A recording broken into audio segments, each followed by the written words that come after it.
Yesterday, I promised I'll say some more about the 1,000-petal lotus and going inside. The nice part of that simile, or that metaphor, is that it shows you how to proceed in the meditation. The next stage of meditation is never somewhere else. You don't go on to something else. You always go inside where you already are, and this present moment just develops by itself. And one of the stories which shows you how this actually happens, just using mindfulness and kindness and nothing else, was that story when I went to the Zen monastery. It must have been 1972 or 3 or something. Because in those days in UK there weren't that many places you could go to do a meditation retreat. So I didn't care what type of tradition it was, as long as you could sit there quietly and do some meditation, and I was very happy. And so this was a Zen tradition. And those Zen traditions, they would come behind you with the Zen stick. That's what they called it. It looked like any other type of stick to me. And if you were nodding in the early morning, or in the late morning, or the afternoon, or any old time, they would walk past you, and they would just tap you very lightly on the shoulder, and then whack on the back.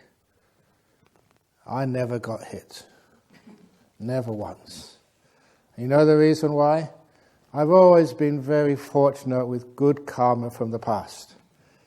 So, the fellow sitting next to me got hit. And after that, I wasn't sleepy at all. I was terrified. And it was the fear which overcame my sleepiness. But anyway, of course, you can't do that anymore because that is violence, especially at our modern age. But one of those nice, funny stories was when I was in Hong Kong and staying in one of these temples where so many visitors would come and stay for a few days and then go somewhere else. And so a couple of monks came from mainland China, and we were just chatting around and having a cup of tea or something. And they were telling me that they even had to stop that tradition in mainland China now. Because what happened was, there was the Zen monk teaching a retreat, and one of the middle-aged ladies was nodding. So he whacked her on the back with a Zen stick. And immediately, she wasn't very happy. She got out her iPhone, called the police, and the police arrested the monk, and they took him away. I don't want to get arrested, so I'm not going to try hitting you on the back. That was a true story, because you can't do that these days. But one good thing about that Zen retreat, because I didn't know exactly what I was meant to do, and they wouldn't tell you, what you were supposed to do. But I had my basic meditation from all the other things which I'd learnt over the years. So what we had to do, sitting in just a very narrow hall on either side of the entryway in between, and we were having to just face the wall with our eyes open. There's no windows there, it was actually an old barn before. And they turned it into a meditation hall, what they call a zendo. And we were sitting there, eyes open, and just staring at the wall. What do you do? Just stare. So I was just staring at the wall. And because I knew how to at least be in the present moment and be silent, just to calm the mind down with your eyes open. And then what happened was the wall disappeared. It vanished, which was so cool. Sometimes people would be scared. Who took the wall away? Of course, no one. My eyes were wide open. I could still sort of, my eyes, I hadn't closed my eyes, I was still conscious, but where there was once a solid wall, there was nothing. And it was so curious that I wanted to find out what is going on. So then I had something to contemplate, to explore the vanishing wall. And it wasn't some sort of trick. All it was is just the way your five senses work.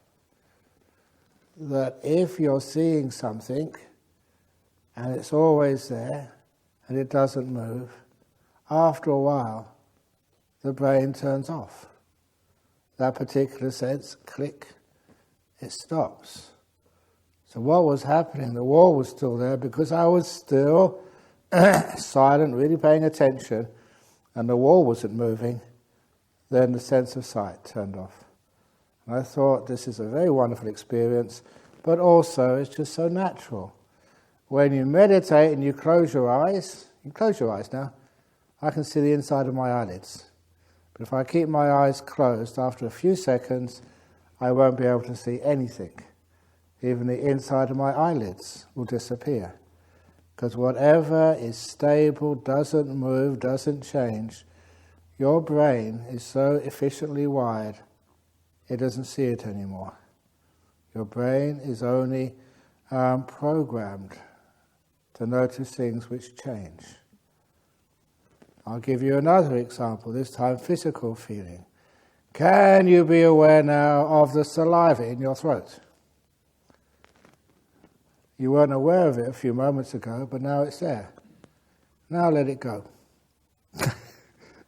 And you can't do it, because once you pay attention on it, you mess it up.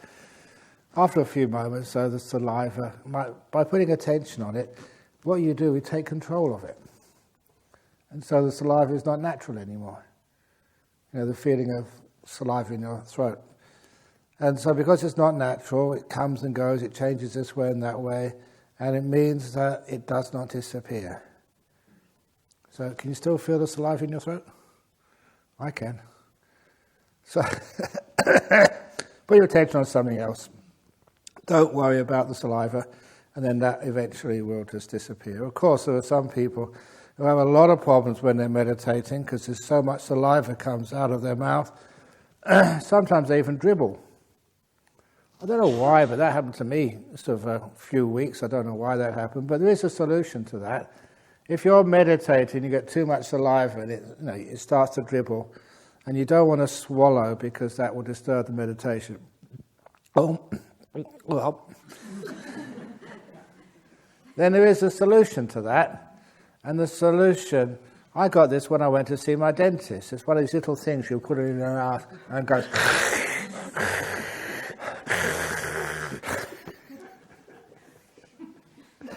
That will stop the problem with saliva. However, it's just so noisy. But no, the point was that if something doesn't move, it disappears from your consciousness. So similar to your computer screens. If you don't click any mouse, the screen still turns off. First of all, it goes into the default picture, and then even the default picture just stops. The machine turns itself off. That is your brain. If nothing is happening, it turns off. So, what do we really want to turn off? Our body. Seeing, hearing, smelling, tasting, and touching. Click, click, click, click, turn them all off. To find out the sixth sense, your mind, what it is. So once upon a time, a long time ago, actually not very long ago, there was an emperor, or an empress. I don't know actually who was inside. It could have been artificial intelligence, who knows. And the only time you saw this powerful being who ruled so much of your happiness and suffering was when they were clothed head to toe in these huge boots, and the boots went past the knees up to their thighs. On top of that was the trousers, and the trousers overlapped the top of the boots and went high up past the navel, the belly button. And on top of that was a jacket which overlapped the top of the trousers, with arms going right to the wrists and a high collar. On top of that, there were gloves which overlapped the wrists of the jacket. And on the top, on their head, there was a huge helmet which overlapped the top of the jacket. So there was no part of that emperor you could see because of the 5 pieces of clothing. The boots, the trousers, the jacket, the gloves, and the helmet. So no one knew who this powerful emperor was. Whether the emperor was a male or a female or in between. Whether it was an animal or whether it was an alien from outer space. There are aliens, you know. Aliens do exist. I proved this when I went to UK. You know what's coming next, don't you? Yeah, you know, they were accused there. They said anyone, UK or not, EU citizen or from Europe or something, and then there was one for aliens. You go there, you see, it's got alien. But you don't know who this emperor is inside. Whether it's tall or short, old or young, African, Asian, Western, you don't know who it was. So, such a powerful emperor, the only way you can find out their identity is to take all their clothes off. And then you can find who they truly are. And in that simile, the emperor is your mind. You've already asked many times, just where is the mind? What is the mind? I can give you some answers, but is that really convincing? It's never as convincing as when you take off all the clothes covering your mind. The 5 pieces of clothing: seeing, hearing, smelling, tasting, and touching. Your 5 senses. When you take those off, when they stop, you're still alive. You're still conscious, really aware now, but you're just aware of the emperor, the mind. So is the mind male or female? Of course it's neither of those. Male or female is with your body. Is it old or young? It's very old. To get to know this emperor, this thing inside which does so much, and find out what it is, who it is, if it is anybody. And then you have a huge amount of wisdom and understanding. So what we needed to do, and this is what that experience with the Zen monastery and the wall disappearing, was to see if I can close down these senses. Close them down, stop them, so they disappear, and see what's left. So the path of meditation is closing down the senses, which is why in that simile of the 1,000-petal lotus, you look at the outermost layer of petals, which is the body, and you know, it doesn't matter what type of body you've got. Just relax it. Let it just be. And after a while, it vanishes if you're sitting pretty still, not moving. You can't get the body to truly vanish. I mean, really go. A lot of it can go, but most of it stays if you're doing the walking meditation, sitting meditation, or lying down meditation sometimes, or even remember my predecessor, Ajahn Jagaro, he used to do standing meditations. Very hard, but apparently after a while, standing disappears. There was one of those monks who used to do standing meditation. This was in the jungles, and he was going back one day from from a meeting, walking in the jungle, and a tiger jumped out at him. No, this is not a joke, this is a real story. A big tiger. Now, even though Ajahn Chah would keep telling me that tigers do not eat monks, but then, I was always skeptical. And I said, how do you know? Because if a tiger ate a monk, the tiger wouldn't confess, and there'd be no monk to complain left. So how do you really know? Where's the evidence?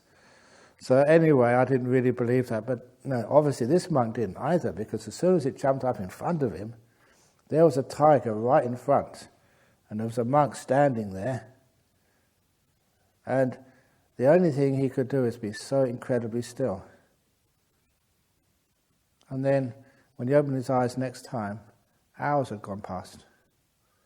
He got into a deep meditation, his body just vanished. Not because it went down the tiger's gullet. He wasn't eaten. He just got so perfectly still, because he was forced to. And his body disappeared. There was another monk I know.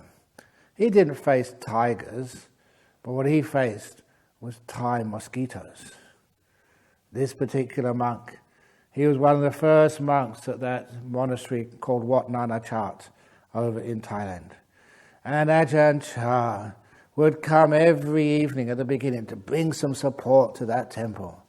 And so all the monks had to meditate, even though Western monks, from about 6 to 8 o'clock, 2-hour meditation, followed by a little bit of chanting and a talk for the villagers, to get the villagers to support the monastery. And 6 p.m. to 8 p.m., I knew that time very well. That was called mosquito dinner time. And they'd all come out at that time to feed.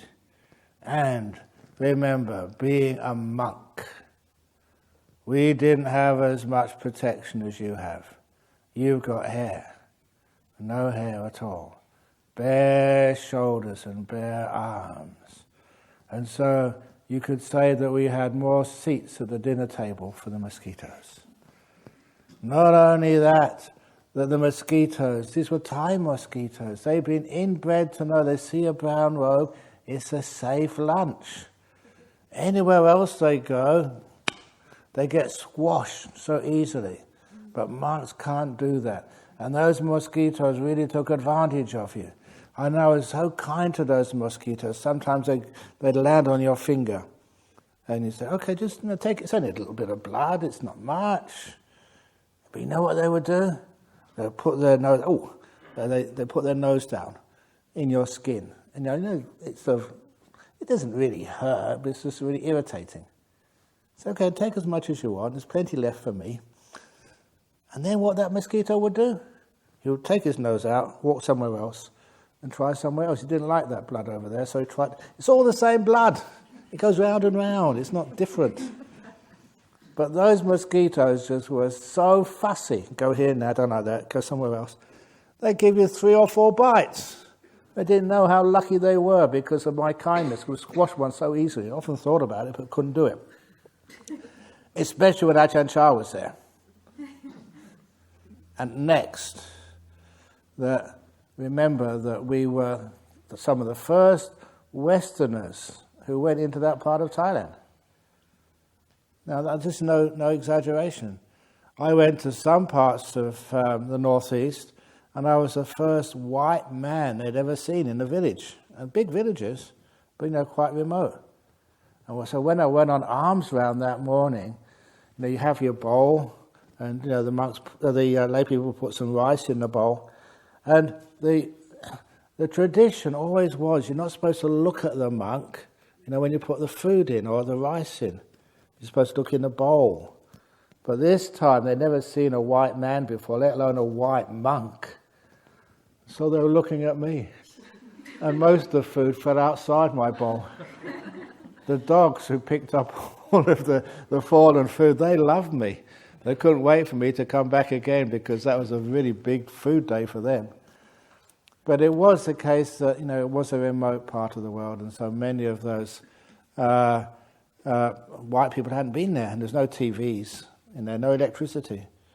So anyway, in some of those communities, it was not only the first time the villagers had seen a white monk, it was the first time the mosquitoes had eaten Western food.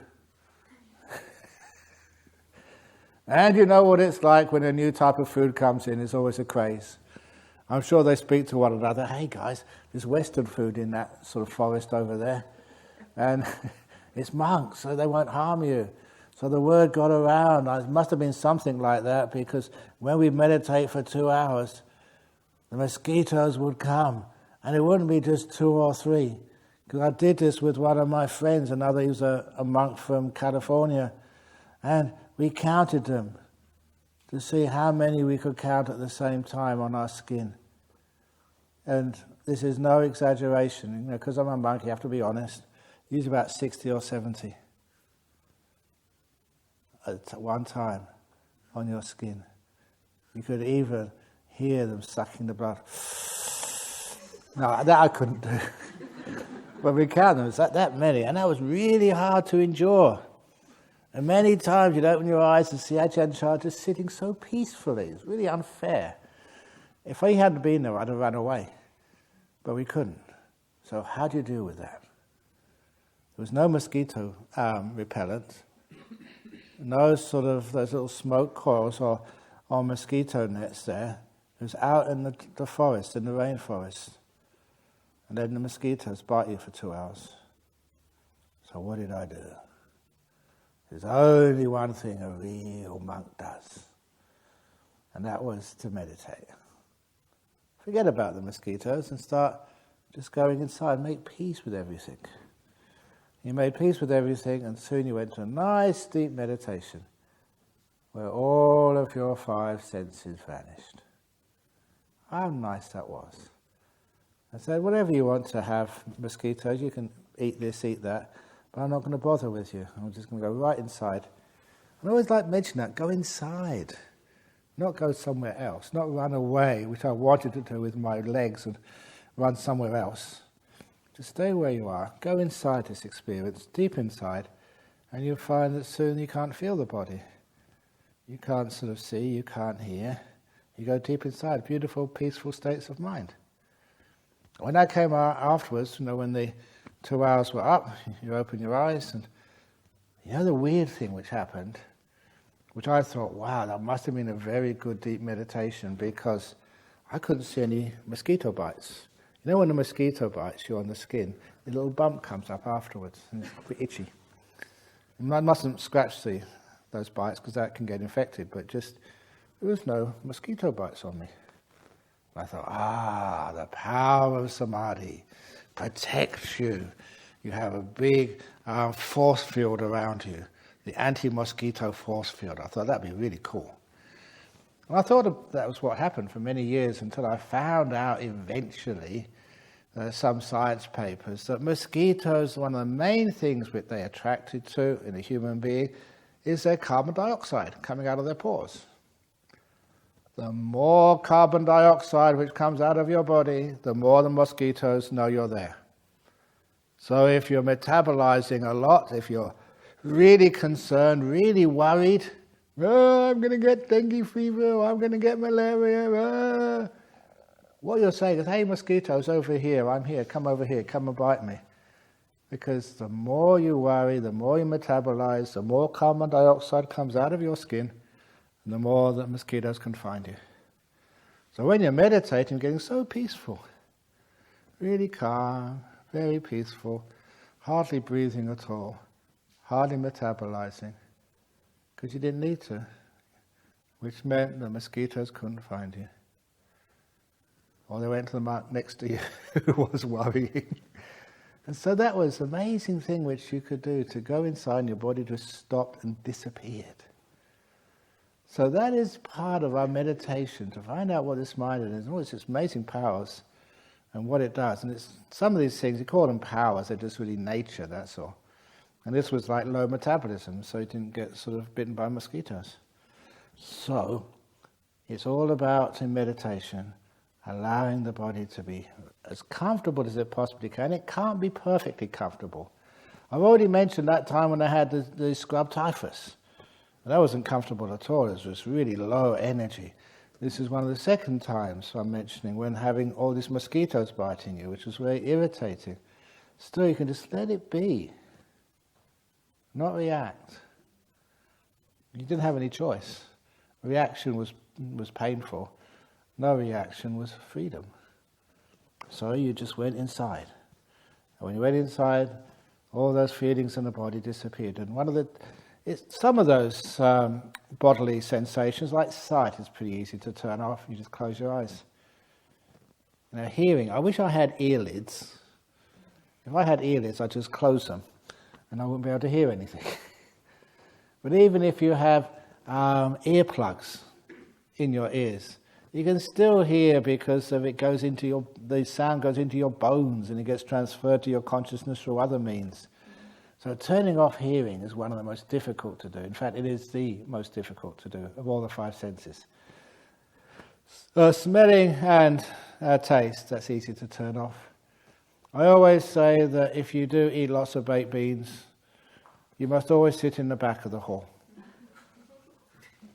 Please don't sit in the front row. Please consider all the people behind you who are going to have to smell what comes out of your backside. So that's one of the reasons why, in those old days, I reckon, why did we always have lots of incense in temples? I think it was always actually to make sure that anything you smelt was incense smell, nothing else. I think that's the reason why. You always have this, sometimes as a Westerner who went to Asia to look at all these traditions. You knew the Buddhist tradition, but some of these other traditions I couldn't really understand. Like why you kept shoes outside the temple. I know maybe because it was out dirty, but I know why they don't allow shoes in Buddhist temples now, in places like Serpentine or in Perth. And it is because if I tell a bad joke, you've got nothing to throw at me. Or why it was, if you haven't heard this story. The other thing, over in Thailand, you light 3 incense. If you're going to light incense, you put them in there and you bow. But when I went to Singapore, Malaysia, the more Chinese tradition, they wouldn't light 3 incense. They'd light a whole lot and they'd shake it. You see them doing that before they actually put the incense in the bowl? They shake it around and then they put it in. You know why they do that for? Where that custom came from? It took me a long time to figure it out. But where that custom came from was to see that the people who take you to the Buddhist monasteries first, when you're a young girl or a young boy, are the old grandmas. So your old grandma takes you to the temple when you're just a very small girl or a very small boy, and she shows you what to do.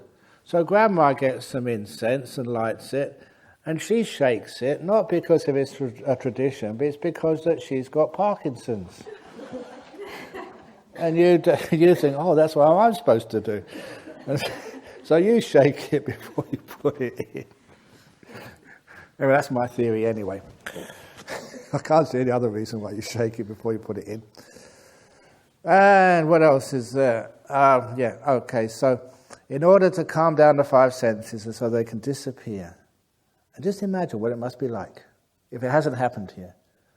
The 5 senses, you can't see anything, you can't hear, you can't smell, you can't taste, and the body's vanished, you can't feel it. But you're perfectly aware. In other words, all of that energy which is wasted on these 5 senses is all now focused in the 6th sense, the mind. That's energized and that's really beautiful, it's powerful, it's really happy. So that's what we're doing in meditation. Go inside the body. At least most of it. And we go the first, being peaceful, being kind, letting it be still. When it is still, a lot of it disappears. And then we go into time, as I said. Time, past and future, and all those memories of stuff, which are just, I said too much about that already. It's a total waste of time. Instead, let go of the past and go in this wonderful present moment, just being here right now, enjoying this moment. And then you go into the silence. Stop giving things words and names.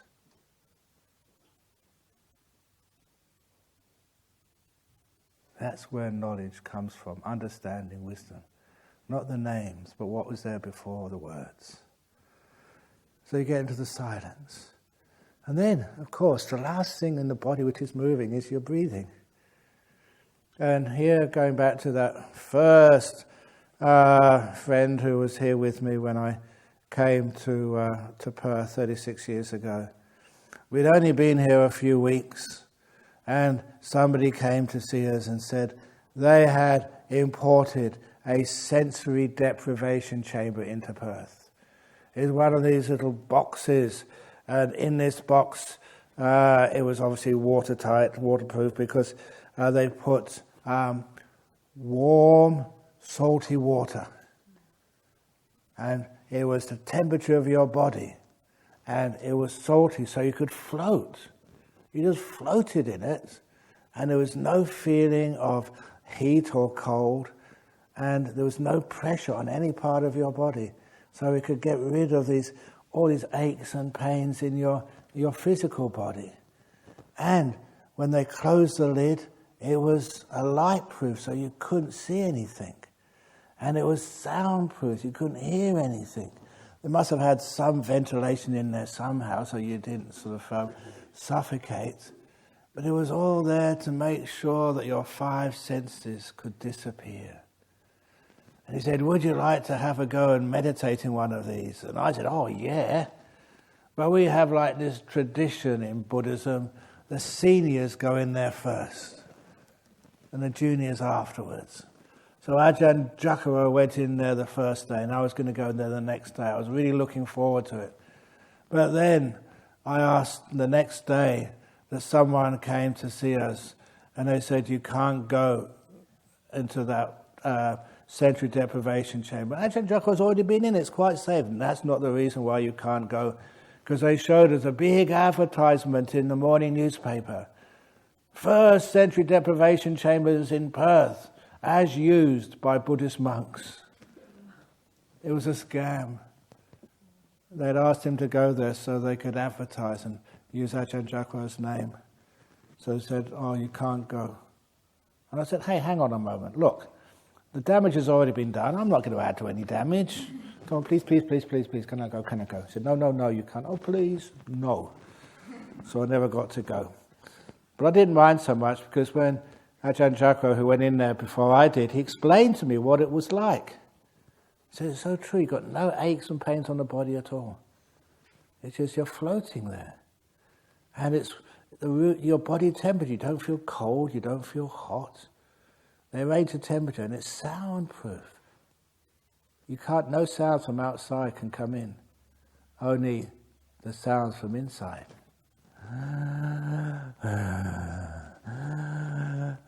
You're breathing. He said when all those other sense impressions were taken away, the breath was so loud. It was the only thing left moving. I thought, that's just like meditation. When you take all the other senses away, what's left? That hasn't stopped moving yet. Which is one of the reasons why the breath meditation is not just the most common object which people choose. It's the most common object which happens naturally. That's why breath meditation is. Because when you're sitting here and you just go inside the silence, the next thing which you'll notice, the lotus leaves of silence just opens up and you can feel the breath. That's still moving. It's the last part of your body awareness before the body vanishes. And so what happens is that you're just aware of the breath. I already mentioned, how's your saliva now? It's not a problem, is it? Because you've diverted attention away. Same with watching the breath. If you go towards watching it, if you decide to watch the breath, you decide to watch the breath now, it's never that peaceful. But if you wait until everything else is calmed down, your whole body is relaxed, and the breath comes to you, then it's always really nice and peaceful. So I don't go looking for my breath. I should be aware of my breath. I don't think things like that. I just calm everything down. Go inside my lotus.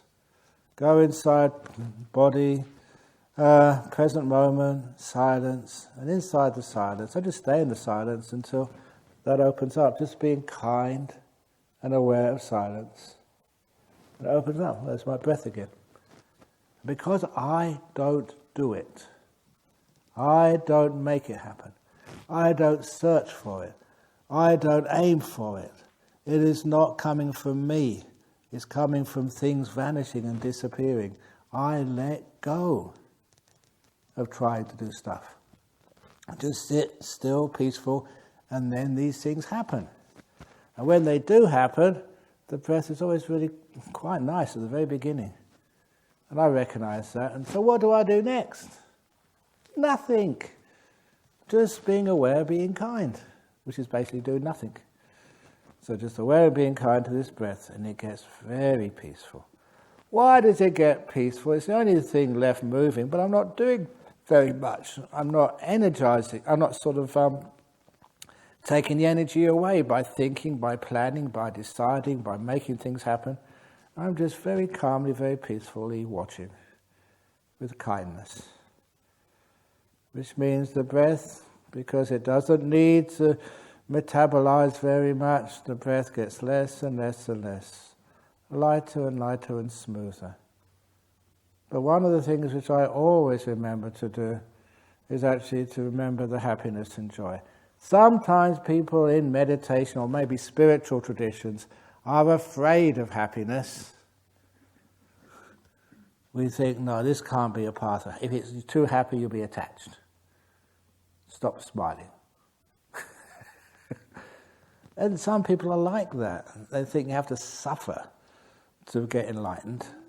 And it was such a relief to actually not just to follow my instincts, but to actually to check out the suttas, check out the record of how the Buddha taught, and to find places like the it's called Monuments to the Dhammacettiya Sutta. And this was in the Majjhima Nikaya. The king Pasenadi went to see the Buddha in the Jetavana monastery outside of Savatthi. And he went into the Buddha's room and had a conversation. And part of that conversation, the Buddha asked him, "Why do you like coming to this monastery so much?"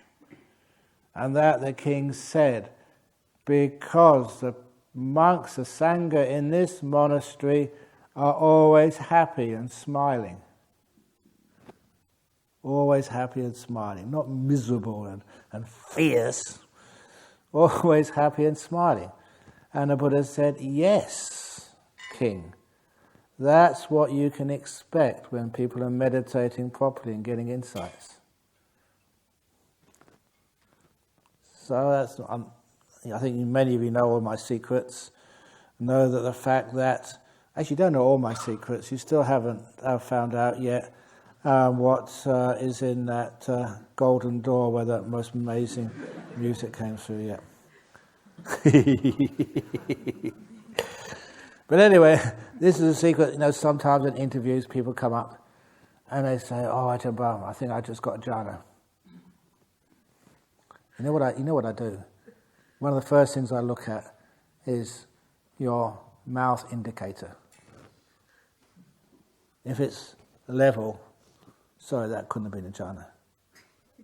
If it's a little smile, it's getting better. It's a real, I just got a jhana. Okay, tick that box. It leaves you with a great deal of happiness, afterglow. You're really, just blissing out, because that's what it's like. So anyway, that when you have got that delightful breath, please appreciate it. Actually, I've already given the game away. It's called delightful breath. Breathe in, breathing out, you develop piti and sukha, happiness and joy, with the breath. So the breath is gorgeous. Breathing in. Oh, yeah. Oh, that was a good one. Oh, that's nice. Oh, bring more of those on. That's what it's like without the commentary. If you start saying things like that, you destroy everything, disturb it. It just happens naturally. Your breath appears delightful and beautiful before it disappears. Where does that delight and beauty come from? Now this is where it comes from. I mentioned I would say something about this in some little hints earlier. As you get more and more peaceful, more and more still, the energy of your being, if you like, starts to go into mindfulness instead of into thinking and doing stuff. Your mindfulness becomes empowered. And I'm sure that that's happened to many of you already, but you may not have noticed it. I did mention it in brief when I said that first baked bean, just a single bean which I put into my mouth after a meditation retreat. Oh, that was amazing. I've tasted many baked beans since and they tasted nothing like that. Unless I've just come out of a deep meditation. What the heck is going on? The first time this sort of thing happened to me was when I did my first meditation retreat, still as a student at Cambridge. This was in boarding houses. This was during the vacation period. All the students had gone here, they're all over the place, so we hired 2 or 3 boarding houses. And that was where we were going to run our retreat for 9 days. And if you probably all heard about English cooking in those days.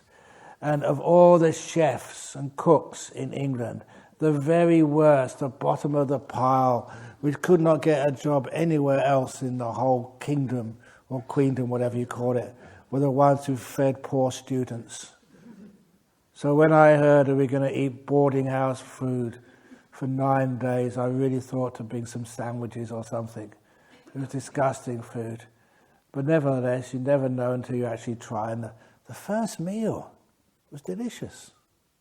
I thought, wow, my karma, I always think I got really good karma. I must have got the best boarding house cook in the whole of the world. They should be working for a restaurant, not for poor, impoverished students. And so I really enjoyed the food. I didn't bother about sandwiches. It was lovely food. I wondered why. And also, when I went over to, we had allowed to have a walk for 1 hour every morning. It's actually before breakfast, early in the morning, summertime, nice time. Because I knew the area, I went to the Botanical Gardens, the Cambridge Botanical Gardens, not that far away. And so when I went into the Botanical Gardens, I was supposed to be for exercise. He was sitting down all day and doing things slowly, get some exercise. And when I went to the entrance of the Botanical Gardens, it was that back entrance, there was this clump of bamboo. Wow. That was an incredible clump of bamboo. It was gorgeous. It was beautiful.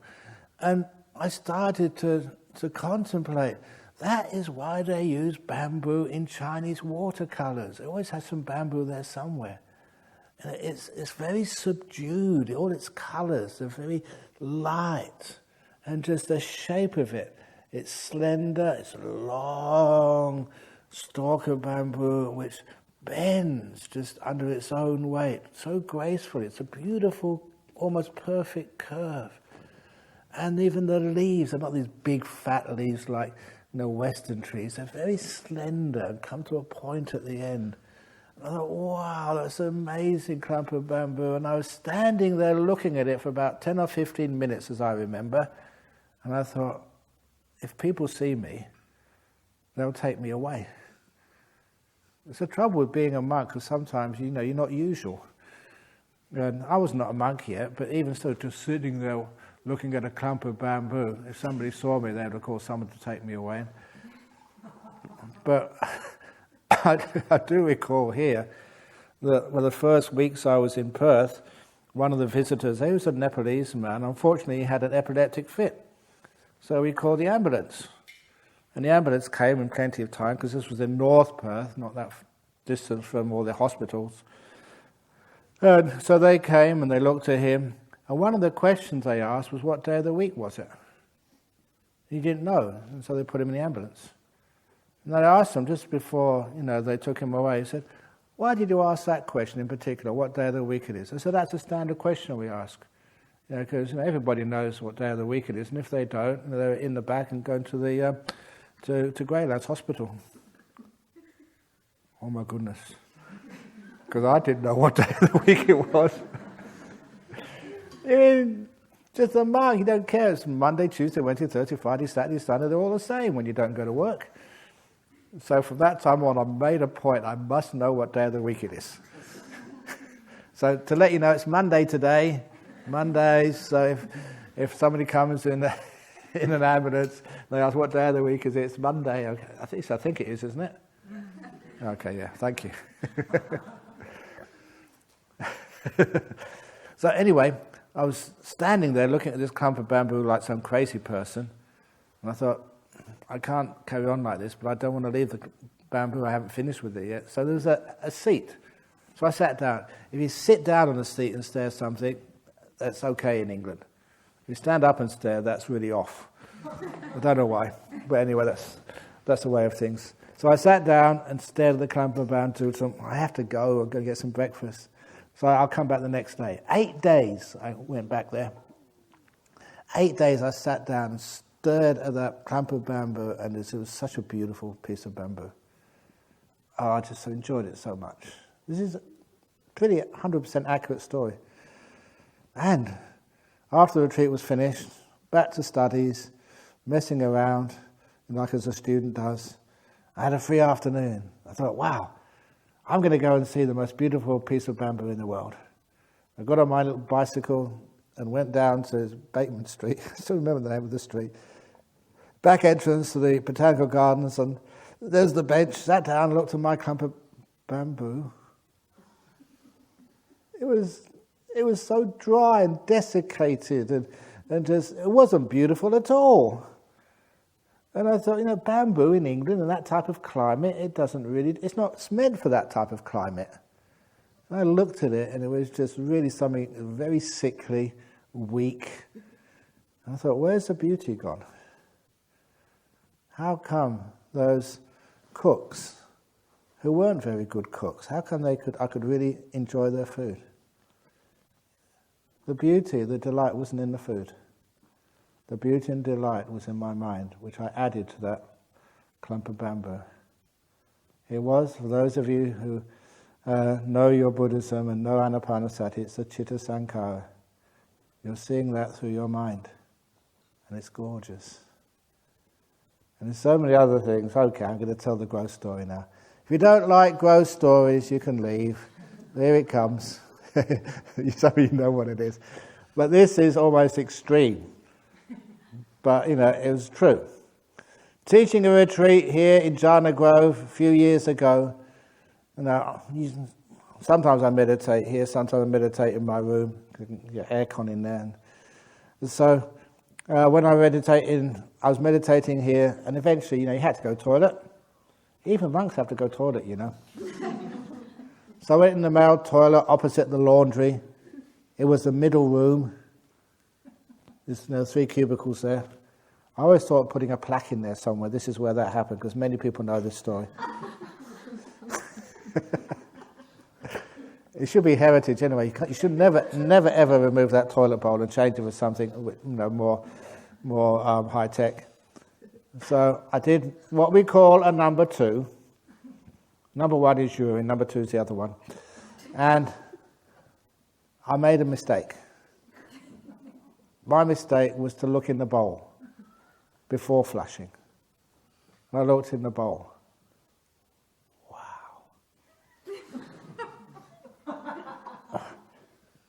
That was amazing what I'd just done. I looked, first of all, at its shape. Have you ever looked at it and admired the shape? All these little balls which have been pushed together. And it was like a sculpture, like some Rodin or Michelangelo had actually visualized this. And it was perfectly balanced, the shape, the thicknesses, and just how it was elongated. And it was, honestly, it was a work of art. And then going past the shape to the colours. It wasn't just one brown. It was so many different shades of brown and how they just all interact together.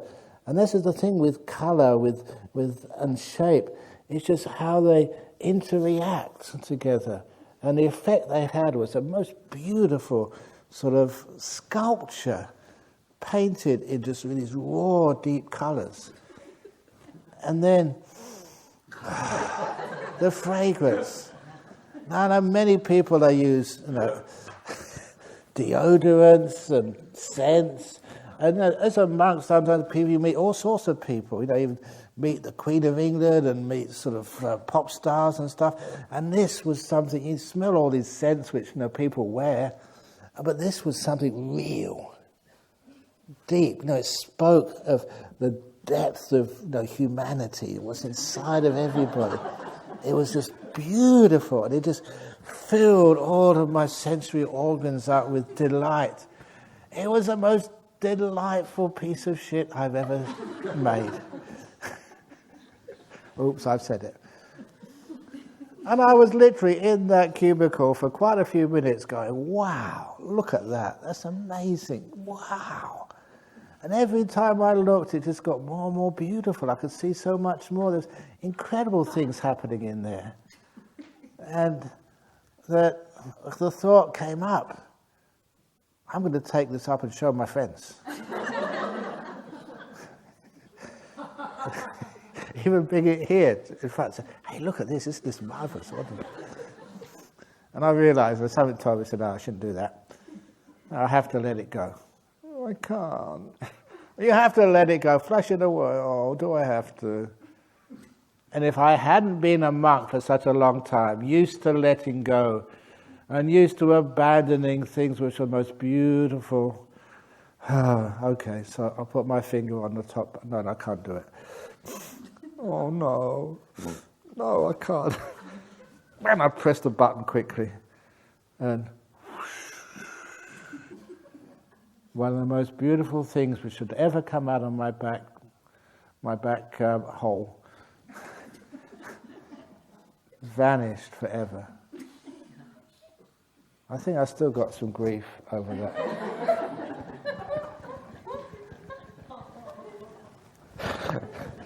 No, I think I'm exaggerating there, but at the time it was really beautiful and gorgeous. Why? The same way a clump of bamboo in the wrong climate looked beautiful. The same way boarding house food was delicious. The same reason why your breath is the most delightful breath you've ever breathed in your whole existence.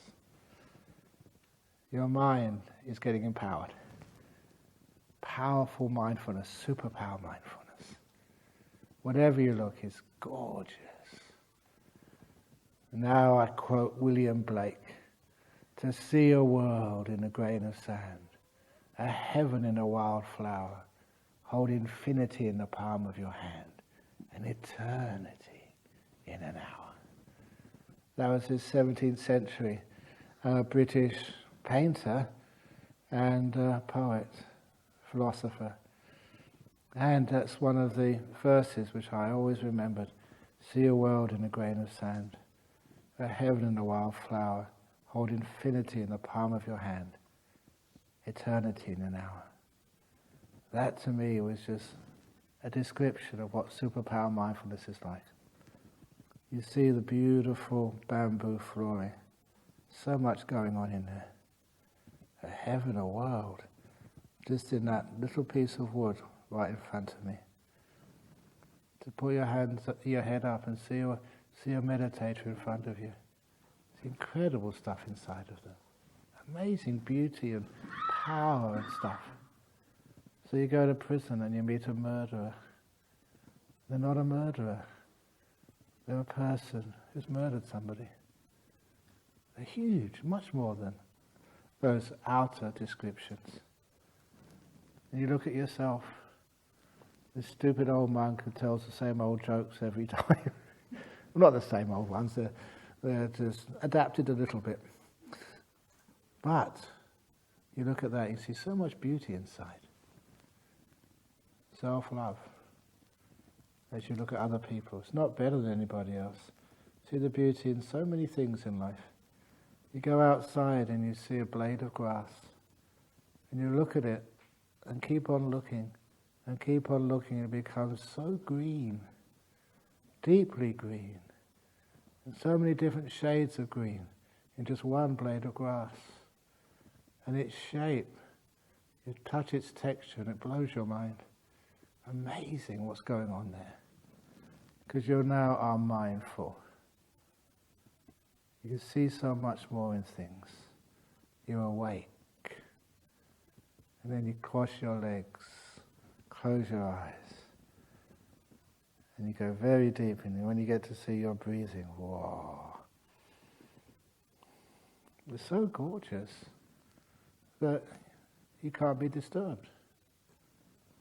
Time to go for breakfast or for lunch. You're still sitting there. And people sometimes tap you on the shoulder and say, lunch. And no thank you. I'd rather carry on watching this gorgeous breath. And of course, this is just starting off. The delightful breath, the delightful meditations. And of course, the delight gets so strong, the breath disappears. It's the delight which you see. Appears as the most powerful sense of a human being, the sense of sight. You interpret it, you visualize it as a physical light inside your mind. Beautiful. One of the signs of nimittas, this is nimitta land now, deep inside the lotus, most gorgeous petals. Inside that lotus, those nimittas, one of their very clear characteristics, if they are, say, whatever color they happen to be, say like a blue, it's more blue than any blue you've ever seen in this world. If it's yellow, it's more yellow than any yellow. It's as if those colors have been purified. Purified to an extent you've never experienced before, but stands out. Even if it's white, it's whiter than white. Deep, brilliant, beautiful. And of course, because it's delightful, you know that delight is one of the most important parts of that. It's happy, it's joyful, you're having a wonderful time. And it's very powerful. Your mindfulness is really increasing. And I'll say more about this later on, but when it gets that delightful, you cannot be taken away from it. It's very difficult to come out, to the point that you just go deeply in to where you are. And the body is now gone for you, for this meditation period. And you can't feel the body. Mosquitoes can bite you. Actually they don't even find you. And people can ring the bell, you don't hear it. You're happily deep inside, enjoying yourself. If ever that happens to you, I was going to say, don't worry about it. You've got no choice. You just go deep inside. You can eat something later on. We always got lots of food inside of us, stored up energy. So don't worry about having to eat. The joy, the bliss of the deep meditations more than compensate. You have a wonderful time. Beautiful experiences of meditation. And of course, that's what I would like for each one of you.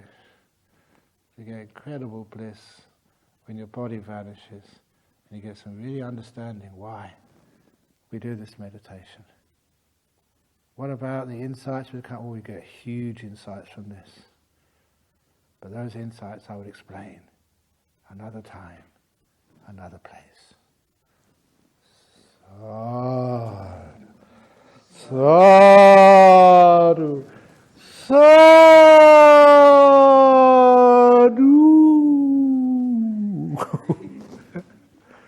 Always try and do things a little bit different every time.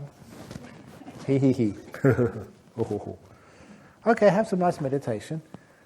The danger with what I've been saying, of course, I want some of that. If you try and crave and want something, you'll never get it. If you let go of craving and try Ananda method, remember Ananda method I said last night? Go to bed. It didn't work, but try again.